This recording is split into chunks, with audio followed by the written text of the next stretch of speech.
My sister cheated with my fiancé on engagement day and my family supported her. So, I'm 28 now, and not too long ago, my dad, Frank, calls me out of nowhere. We haven't spoken in like 6 years. Yeah, it's been that long. Honestly, I didn't think I'd ever hear from him again. But when I picked up, he sounded pretty desperate. And I mean desperate, desperate. The kind of voice you use when you're in deep trouble and don't know who else to call. Now here's the thing. I wasn't ready for what he was about to drop on me. He goes on to tell me that my younger sister Lisa and her husband Brad are in some serious financial crisis. Apparently, they've dug themselves into this huge hole. And now, they're looking for someone to pull them out of it. And guess who he thinks should help? Yeah, me. The same sister who betrayed me years ago, and the same guy who was supposed to be my fiancé. Before I get into all the recent drama, let me rewind a bit so you get the full picture. This crap storm didn't just pop out of nowhere. See, Lisa's 26 now, and we've never been super close, like, we weren't at each other's throats or anything growing up, but we were just kind of distant. She was always a little sneaky, always looking for a way to get ahead, but I never thought she'd go as far as stabbing me in the back the way she did. I guess I should have seen the signs sooner, but hindsight, right? Brad, the guy I was going to marry, was everything I thought I wanted. We met in college. Typical stuff, you know? We were together for 5 years. 5 freaking years. That's a long time to be with someone. And by that point, I thought we were solid. He proposed, and I was over the moon, like I was sure I'd found my person. We planned this whole engagement party, and it was supposed to be the happiest night of my life. Spoiler alert, it wasn't. Now here's where it all goes to hell. That night, everyone's celebrating, laughing, drinking, all that good stuff. I remember feeling like the luckiest person in the world. I mean, how often do you get a night like that where everything just feels right? Well, apparently not as often as you think. Around 10 p.m., I stepped outside to take a call, right? I needed better reception, so I wandered out to the backyard. It's dark, but the string lights were still on, and I'm walking around trying to get some signal when I see them. Lisa and Brad, together. Not just together, but, like, really together. Kissing. Like they didn't give a damn who saw. It's funny, because for a second I just stood there, frozen. My brain couldn't catch up to what my eyes were seeing, like, this couldn't be real, right? I mean, who does that? And on the night of your freaking engagement party, it felt like time just stopped. They didn't notice me at first, which was wild. I was standing there just a few feet away, and they were so into it, they didn't even know I was watching. When they finally saw me, their faces dropped. They stopped kissing, obviously, but it was way too late. I didn't say anything. I just turned around and bolted. I don't know how I made it to my car without completely breaking down, but I did. I sped off to the nearest hotel, checked in, and just collapsed on the bed. I couldn't even cry at first. It was like my body was too stunned to react. I kept telling myself it wasn't real, that there had to be some kind of explanation, but deep down, I knew what I saw was exactly what it looked like. Lisa and Brad were screwing behind my back. I was just lying there, staring at the ceiling, when my phone buzzed. It was a text from Lisa. I almost didn't want to look, but curiosity got the better of me. She said, "I'm so sorry. I didn't mean for you to find out like that. I'm in love with Brad. We've been seeing each other for a while." I don't know why, but reading it somehow hurt worse than seeing it. Like, there was something about seeing those words written out that made it feel so much more final. She went on to say how she didn't mean to hurt me, but she couldn't help how she felt and blah, blah, blah. Honestly, at that moment, I wasn't even mad. I was just numb. Too numb to feel anything. I couldn't process it yet. Then Brad texted me. He said he was sorry too, but then he added that he had proposed to me because he thought it would make his feelings for Lisa go away. Like, what kind of twisted logic is that? He thought marrying me would somehow help him stop thinking about her. It made me feel like I was just a placeholder. Like he was just using me until he figured out how to be with Lisa. That was the moment where everything really hit me, how badly I'd been played. I stayed in that hotel for like 3 days, not talking to anyone, just trying to figure out what the hell I was going to do next.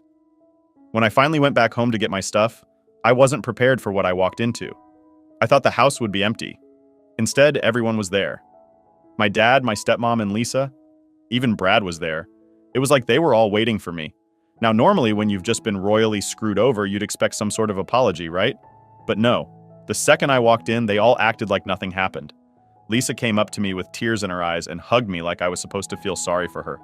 Brad stood in the back, looking awkward as hell, but no one said anything. No one apologized. I told them I was just there to pack my things and leave.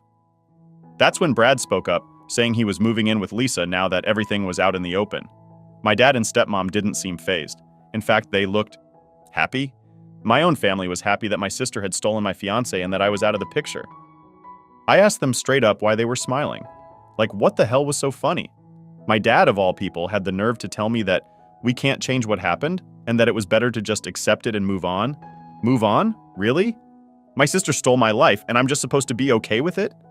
I felt like I was in some twisted nightmare where everyone around me was insane, and I was the only one seeing how messed up it was. Lisa apologized in her half-assed way, saying she couldn't help falling in love with Brad, and they were meant to be together. I was so done. I packed up my stuff, told them all to go to hell, and walked out of that house for the last time. All right, so after I packed my stuff and left my family behind, I decided to cut them all off completely. It wasn't some dramatic decision. It was more like, I'm done. I'm not dealing with this anymore. I changed my number, blocked them on everything, texts, social media, all of it. I didn't want any more fake apologies or awkward messages from Lisa or Brad or, honestly, anyone else in my family. For the next few months, I felt like I could finally breathe. I wasn't waking up every day wondering if I was going to get hit with some new drama or have to deal with the fact that my own family picked my sister over me. I focused on work, built up some savings, got a new apartment, and just moved on. And honestly, life was good. No, scratch that, life was great. I didn't have to think about them. They weren't a part of my world anymore. But of course, things can't stay peaceful forever, right? So 5 years later, 5 years of total silence from my family, I get this phone call. It's from a number I don't recognize, and at first I think, no way I'm answering this. But for some reason, I pick up, and guess who's on the other line? My dad, Frank. I don't even know how he got my number. Must have pulled some serious detective work to get it because I made sure they couldn't find me. I think about hanging up right there, but something in his voice makes me pause. He sounds, well, not like the strong, authoritative dad I remember. He sounds beaten down, like he's at the end of his rope. I stay on the line just to hear what he's got to say, and that's when he drops the big one on me. Turns out, Lisa and Brad, the golden couple who everyone defended back then, are in deep trouble. They're flat broke. Apparently, they started this business a few years ago trying to be entrepreneurs or whatever. You know, selling stuff online or some nonsense. Anyway, the whole thing tanked. Their investors pulled out, they're swimming in debt, and now they've sold almost everything they own. According to Dad, they're basically one step away from being homeless. Here's the kicker. Wait, I'm not supposed to say that. Dad's calling me because they need money. Yeah, you heard that right. After everything that happened, after all the betrayal and drama, they want me to bail them out. At first, I'm just sitting there, stunned. I can't believe what I'm hearing. My family hasn't talked to me in years, not since the day I walked out. And now, out of nowhere, they're asking for $75,000. $75,000? Like, where do they think I'm getting that kind of money? Do they think I've just been sitting around hoarding cash all these years? It's absolutely insane. I ask Dad straight up, why are you coming to me for this? Why don't they ask their friends or someone else in the family? And that's when he tells me that they've already tried. Apparently, everyone else is either tapped out or not willing to drain their savings to help. Even Brad's family, who always had their back, won't touch this mess. So naturally, they figured, hey, let's call the person we screwed over and ask her to save us. What's even crazier is that Lisa and Brad didn't want Dad to call me. According to him, Lisa was too embarrassed to ask me directly. They thought I'd never agree, which, spoiler alert, they were 100% right about. But Dad, being Dad, figured it was worth a shot anyway. He tried to guilt trip me, saying stuff like, they've learned their lesson, and they're family after all. I gotta admit, part of me wanted to laugh. Like, really? Now they're family? When it suits them, huh? When they need me, suddenly I'm important again. I told Dad I wasn't interested, that there was no way I was giving them that kind of money. I mean, I had to scrape and claw my way up after they all abandoned me. There was no way I was about to just hand over everything I'd worked for. Dad wasn't happy with that answer. He started getting all emotional, saying how Lisa and Brad were at rock bottom, and if I didn't help, things were going to get really bad for them. He said they'd lose their house, their business was already gone, and they were even struggling to put food on the table. But here's the thing. None of that moved me. I didn't feel sorry for them. It's like, you made your bed, now lie in it. You think you can betray someone, wreck their life, and then, years later, expect them to just swoop in and save you? Nope, not happening. I told Dad again that I wasn't helping, and that's when he lost it. He starts calling me selfish, saying I've become cruel and bitter, and that I'm letting my grudge tear the family apart. It was wild. Like, I'm the one tearing the family apart? After everything they did? I told him straight up that I wasn't going to be guilted into anything. I wasn't going to feel bad for protecting myself after the way they all treated me. I reminded him how everyone had taken Lisa's side, how they all stood by while she destroyed my engagement and stole my future. I could hear him breathing heavily on the other end, but he didn't say anything. The call ended with him just kind of muttering, "I hope you don't regret this," and then hanging up. It felt like such a weak threat, like he was still trying to make me feel like I was in the wrong. But here's the thing. After I hung up, I didn't feel any guilt. I felt relief, like this was the final nail in the coffin. I knew for sure that I didn't need these people in my life anymore. And if they were struggling now, that was on them. Over the next few days, I started getting these guilt-ridden text messages from Dad. I'm talking non-stop. He was blowing up my phone with messages like, "You're still my daughter. I know you'll do the right thing." And, "Lisa made mistakes, but we all have." It was like he was trying every angle to get me to cave. I even got a few from my stepmom, Julie, telling me how heartbroken she was and how she couldn't believe I was acting like this. I didn't respond to any of them. I just blocked their numbers. I had already made my decision, and no amount of guilt or manipulation was going to change that.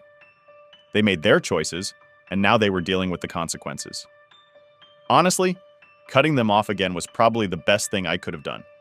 It gave me peace, knowing I wasn't going to be dragged into their mess anymore. Let them figure it out.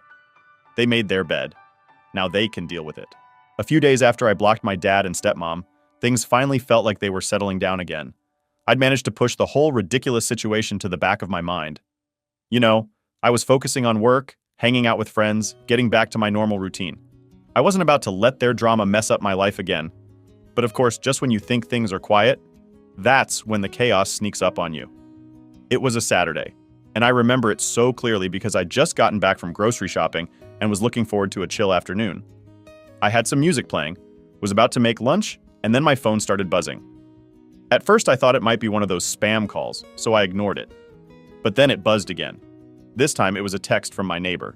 Now my neighbor Sarah is a sweet lady in her 60s, who's lived next to me for years. We're not super close, but she's the kind of person who will bring you cookies around the holidays and tell you when your package gets left on her porch by mistake. So when I see her name pop up, I figured it must be something small. Maybe she needed help moving a plant or something. But her message was weird. It just said, "Are you home? There's a couple outside your house. They've been knocking and yelling for a while. I'm not sure if you know them, but it's starting to make me nervous." My stomach dropped immediately. I had a pretty good idea of who it was before I even looked out the window. Sure enough, when I peeked out, there they were. Lisa and Brad, standing on my front porch looking all kinds of pissed off. Lisa was pacing back and forth, and Brad was leaning against the door like he had nowhere better to be. I had this moment where I just froze. Part of me wanted to march out there and tell them to leave, but another part of me was like, hell no, I'm not getting involved with this. My first instinct was to call the police. I mean, they were on my property, causing a scene. But before I could even dial, Brad noticed me looking through the window. Great. Now that they knew I was home, I couldn't pretend I wasn't. Lisa started banging on the door harder, yelling, "We just want to talk!" Brad didn't say anything, but he was staring at me like I owed him something. The audacity of it made me sick to my stomach. I opened the door just a crack, enough to talk but not enough for them to push their way in. "What are you doing here?" I asked, keeping my voice as calm as possible. I didn't want to give them the satisfaction of seeing how pissed I was. Lisa jumped in first, saying how I'd been ignoring everyone, and they needed to talk to me. She was practically shouting at this point, all worked up like she was the one who had been wronged. "You blocked us on everything. You didn't even let us explain," she said, her face red and frustrated. I couldn't believe what I was hearing. Explain? Explain what exactly? How they'd both betrayed me, and then expected me to just hand over money when they messed up their own lives? "I don't need to hear your explanations," I said, keeping the door between us like a barrier.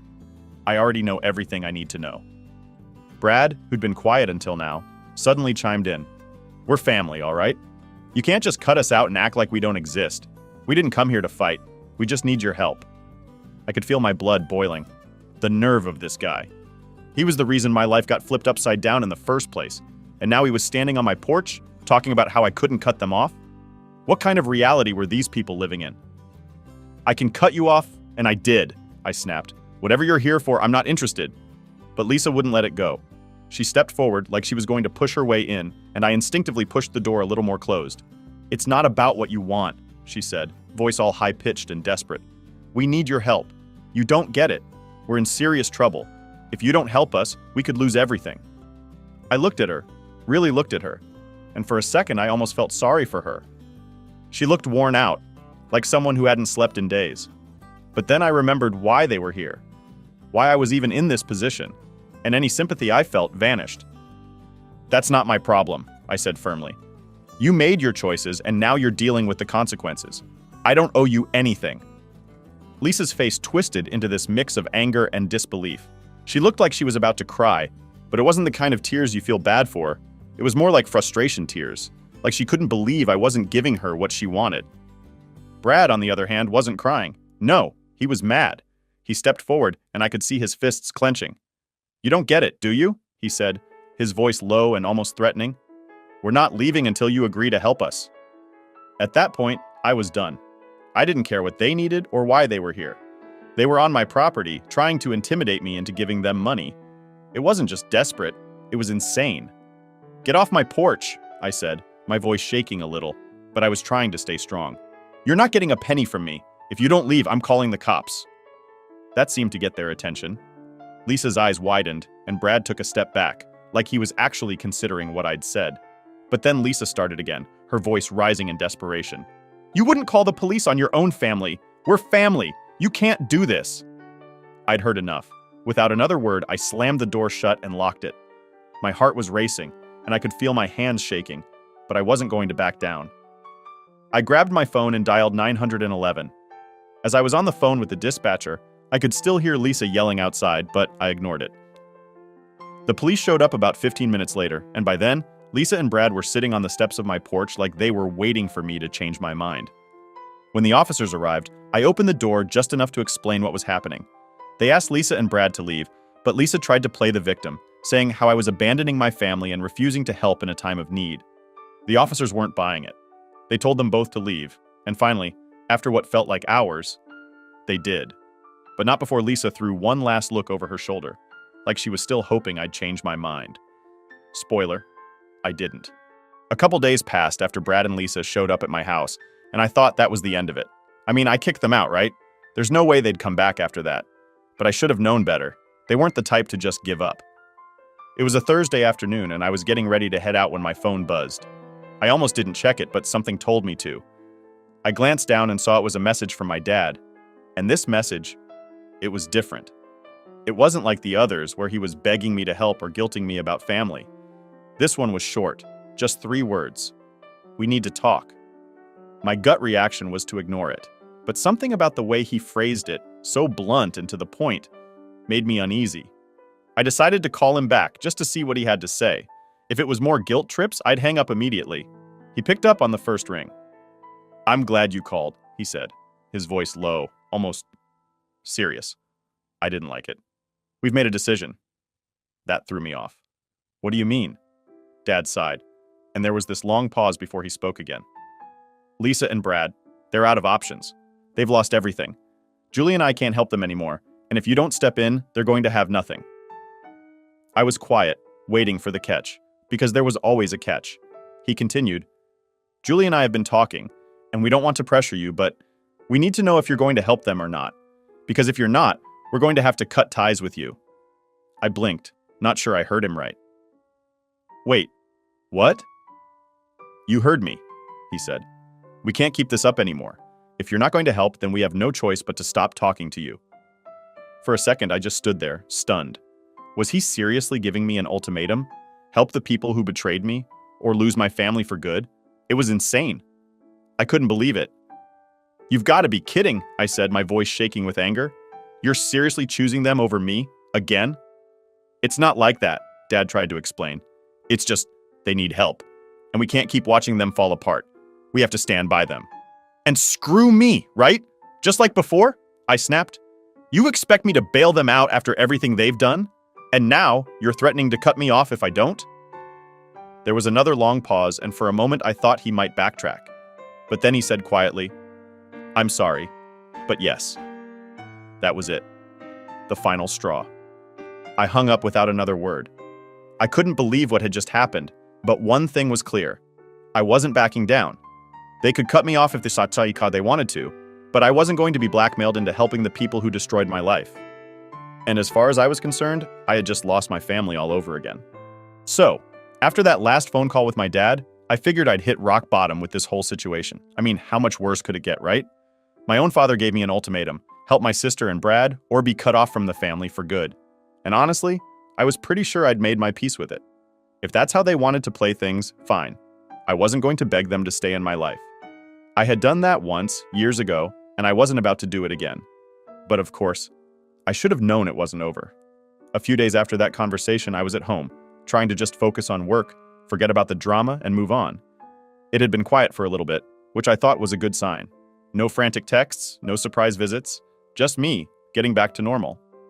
But deep down, I knew something was coming. And sure enough, it did. It was around 7 p.m. on a Saturday when the doorbell rang. My heart sank immediately because, well, who else would it be? I wasn't expecting anyone, and nobody just shows up at my place unannounced, not unless they're looking for trouble. I walked to the door, already feeling that mix of dread and annoyance building up inside me. When I opened it, my stomach dropped. There they were. Dad, Julie, Lisa, and Brad. All four of them standing there like they were about to stage some kind of intervention. Lisa looked like she'd been crying. Her makeup was all smudged. Brad was doing his usual pacing thing, looking pissed off and stressed out. Dad and Julie stood a little back, like they were waiting for me to invite them in. I didn't. Instead, I just stood in the doorway, crossing my arms, trying to stay calm. "What do you want?" I asked, my voice flat. "We need to talk," Dad said, his tone serious, almost like this was some official business meeting or something. I sighed. "We've already talked. You gave me your ultimatum. I'm not helping them, and I'm not changing my mind." Dad looked at Lisa, who stepped forward, her eyes red and puffy. "Please, just hear us out," she said, her voice cracking. "I know we messed up. I know we hurt you, but this is serious. We're about to lose everything." There it was again. The guilt, the pressure, the same crap they'd been throwing at me for weeks now. But I wasn't buying it. Not anymore. "And that's my problem." "How?" I asked, not moving an inch from the door. "You made your choices. You both did. Now you have to live with them." Lisa started crying again, but I wasn't feeling sorry for her. I couldn't. Not after everything. Brad finally stopped pacing long enough to jump in.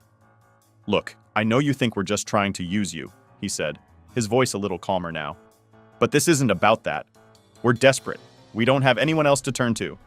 "Yeah, and whose fault is that?" I shot back. "You burned every bridge you had." That seemed to hit a nerve because Brad's face twisted into this angry scowl. But before he could blow up, my dad stepped forward, holding up his hands like he was trying to calm everyone down. "Enough," Dad said, his voice firm. "Let's not get into another argument. We came here to make peace." I actually laughed at that. Make peace? Really? After they tried to blackmail me into giving them money? After they basically disowned me? "You want peace?" I said, shaking my head. "Then you should have thought about that before you all turned your backs on me." Julie, who had been quiet this whole time, finally spoke up. "We made a mistake," she said, her voice soft. "But this is family, and family helps each other when things go wrong." "No," I said, my voice cold now. "Family doesn't betray each other. Family doesn't pick sides and leave one person behind just because it's convenient. You all chose Lisa and Brad. You made that decision years ago, and now you're dealing with the consequences.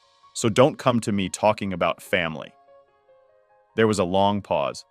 I could tell they weren't expecting me to stand my ground like this. I think they thought if they all showed up together, looking pitiful, I'd cave. But that wasn't going to happen. "I'm not giving you money," I said, my voice steady. "Not now, not ever." Dad's face tightened. "So that's it? You're really going to turn your back on us? Turn my back on you?" I couldn't believe he actually said that. "You turned your back on me, and now you want me to pretend like that never happened because you're in trouble? That's not how this works. I'm done. I've been done for years." Lisa stepped forward again, her voice desperate. "Please, I'm begging you. We're going to lose our house. We don't have anywhere else to go." I looked her dead in the eyes. "I don't care." And I didn't. I really didn't. That part of me, the part that used to care about what they thought about making things right, was gone. It had died the night I saw Lisa and Brad together in that backyard. And nothing they said or did now was going to change that. Brad's anger finally boiled over.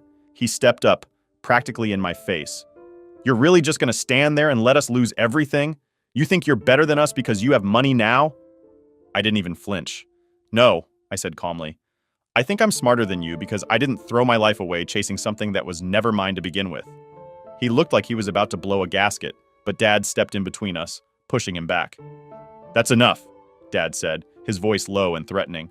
We're leaving. Yeah, I said, holding the door open wider. You are. They all stared at me for a moment, like they were waiting for me to change my mind. Like maybe, at the last second, I'd say, okay, fine, I'll help. But I didn't. I stood my ground, and after what felt like an eternity, they turned and walked away. As they left, I felt this overwhelming sense of relief. Like a weight had finally been lifted off my chest. For the first time in years, I felt free. They could cut me off if they wanted to. They could play the victim and act like I was the bad guy. But I didn't care anymore. I had my life, and they had theirs, and that was all that mattered. When I closed the door behind me, I knew one thing for sure. I wasn't looking back.